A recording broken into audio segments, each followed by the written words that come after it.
Ya, bismillahirrahmanirrahim. Assalamualaikum. Kita ada di video chapter 18 part keempat. Ya.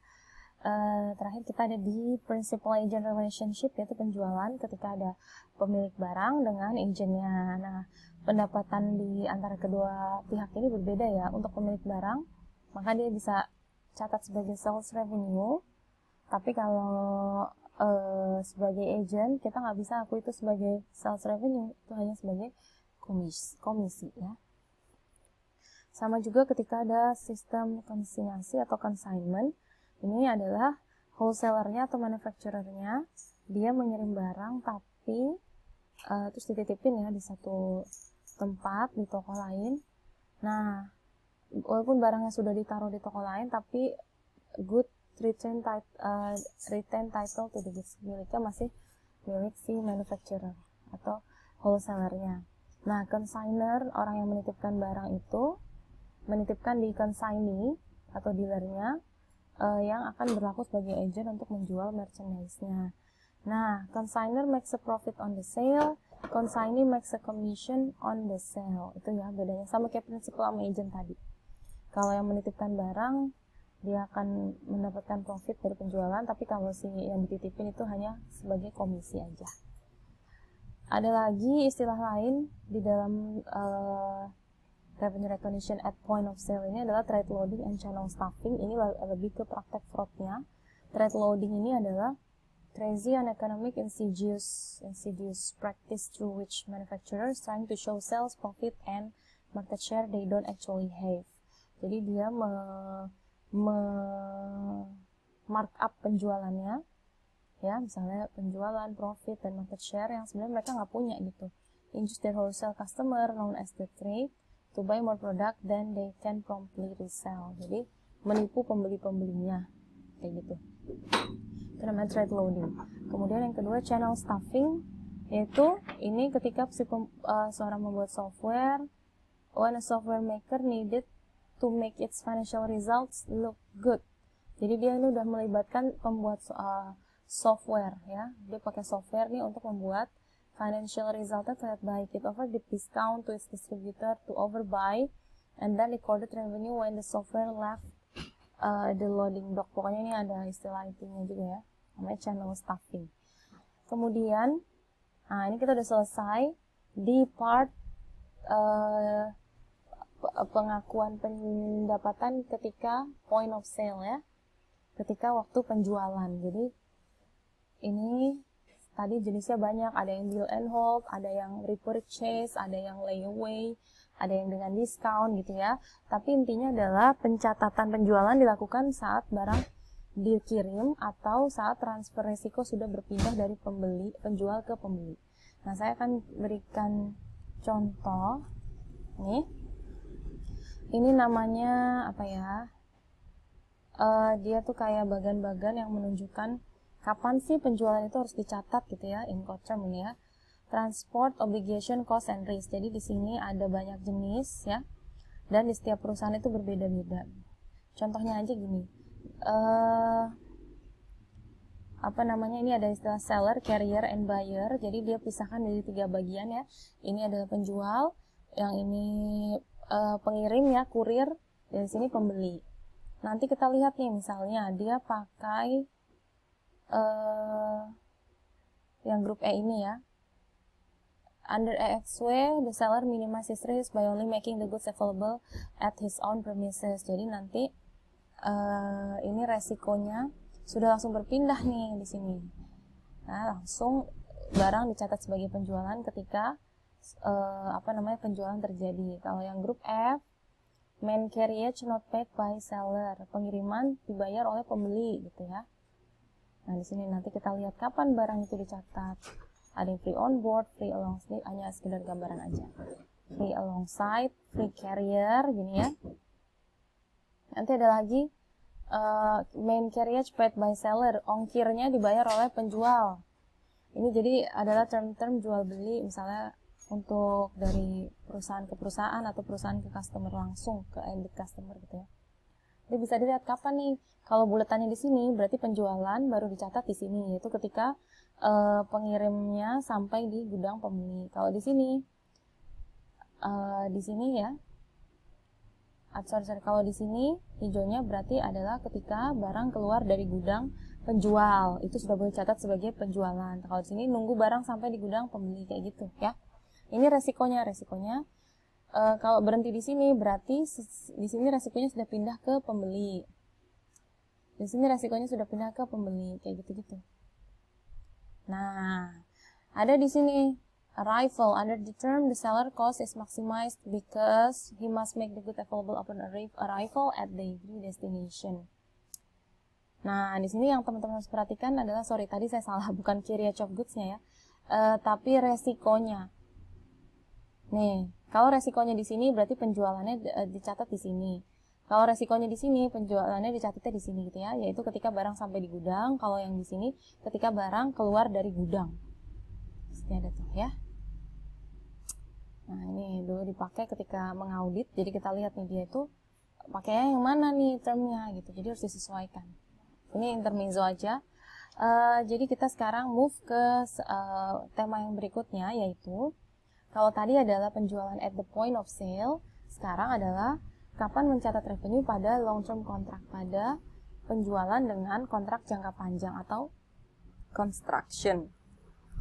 Ini case-nya spesial. Jadi misalnya perusahaan ini adalah kontraktor ya, dia itu membangun, misalnya kliennya order gedung atau dia order membangun rumah gitu kan. Nah, gedung dan rumah itu kan tidak bisa sehari selesai gitu ya. Dia pesan dari awal, dia kontrak, misalnya saya punya uang segini, tolong bangunkan saya gedung gitu. Maka nanti kapan pendapatannya dicatat? Apakah menunggu lunas pembayaran gedungnya atau ketika awal kontrak kayak gitu? Atau ada lagi pakai metode yang ini ternyata jawabannya. Untuk kontrak jangka panjang semacam itu, kita gunakan dua metode, yaitu percentage of completion method dan cost recovery atau zero profit method. Nah, yang pertama, percentage of completion itu artinya adalah kita mencatat revenue sesuai persentase dari penyelesaiannya.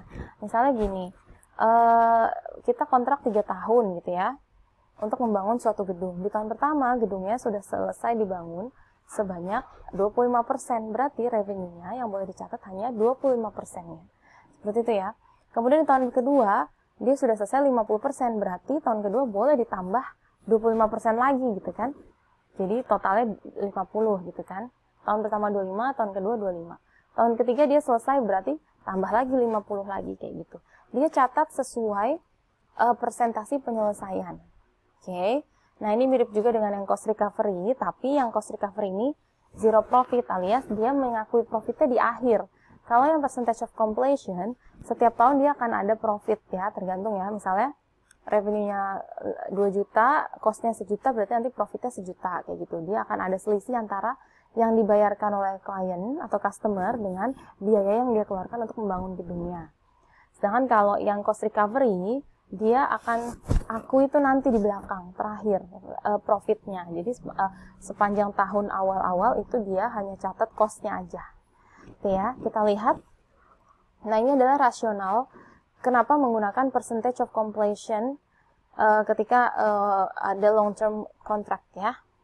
Yang pertama adalah buyer and seller have enforceable right. Baik pembeli dan penjual, mereka sama-sama punya hak gitu ya. Nah, buyer ini punya hak require specific performance on the contract. Kalau sebagai pembeli, dia punya hak bahwa setiap tahun kontraknya itu harus sudah ada progres gitu kan. Misalnya pesan rumah ya, tahun pertama paling nggak bikin fondasi misalnya, atau sudah ada temboknya gitu kan. Nanti tahun kedua sudah ada atap, sudah dipagar, sudah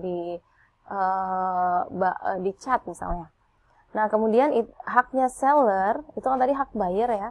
Hak seller adalah dia has the right to require progress payment. Dia juga harus dibayar sama si pembeli ya nggak? Karena kan dia harus mengeluarkan biaya nih. Jadi pembayarannya berangsur. Oke. Maksudnya dalam kurun waktu kontrak si pembeli menyerahkan secara berangsur pembayarannya. Kemudian as a result, a continuous sale occurs as the work progresses and company should recognize revenue according to that progression.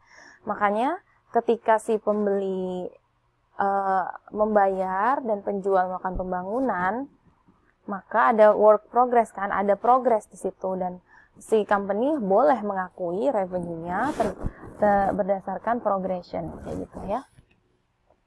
Nah, kapan dia pakai metode yang pertama yang tadi percentage of completion, itu kalau 4 kondisi ini terpenuhi ya, ada 4. Yang pertama adalah total kontrak revenue-nya bisa diukur. Jadi dari awal tuh sudah jelas antara penjual dan pembeli.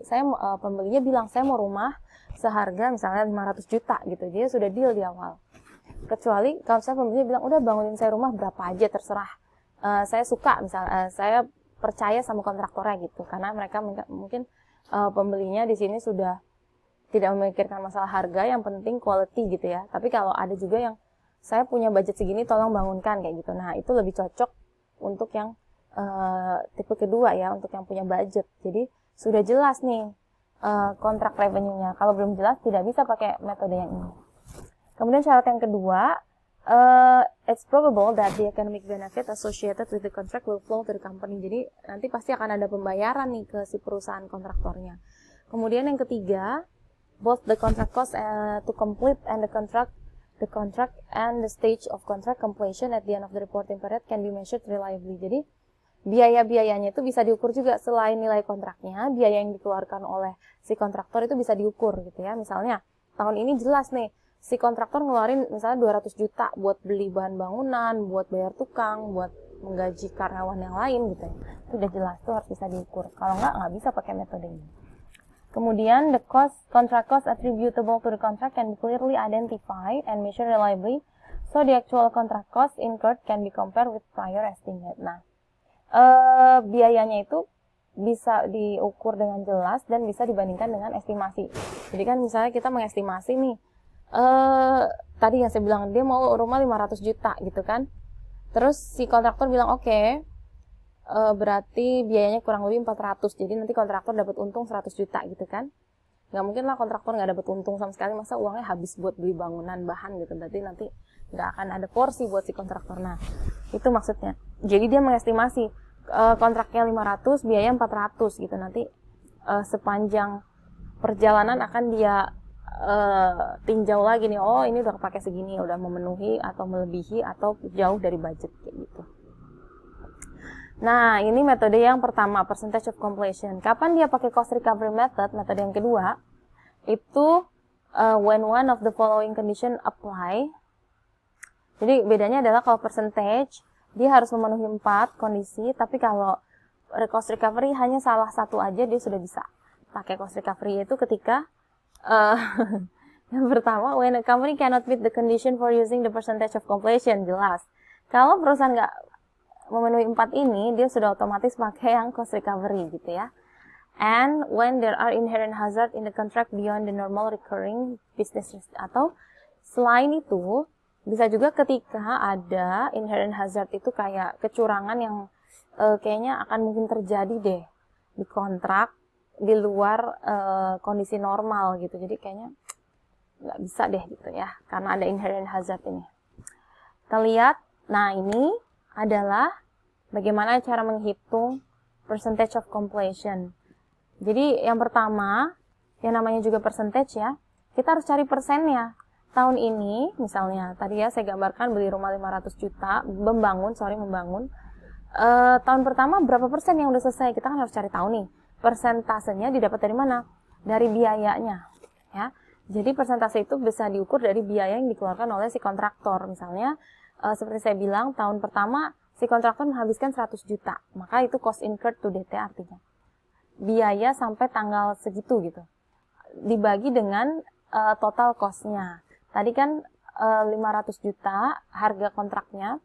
Sedangkan kontraktor bilang biayanya kayaknya 400 juta nih. Berarti, saya ganti dulu jadi pen. Nah, estimasi total cost kan 400 gitu ya. Nah, biayanya 100. Berarti 100 bagi 1 bagi 4 25% gitu ya. Ini dia. Cost incurred adalah biaya yang dikeluarkan di tahun itu. Ya, cost incurred to date-nya misalnya 31 Desember to date gitu ya. Kemudian total biayanya estimasinya, ini estimasi ya. Karena kan belum terjadi 100%, jadi masih estimasi. Tuh. Jadi mungkin nggak tahun keduanya berubah, mungkin. Namanya juga estimasi. Kayak gitu, cara ngitung untuk persen completely.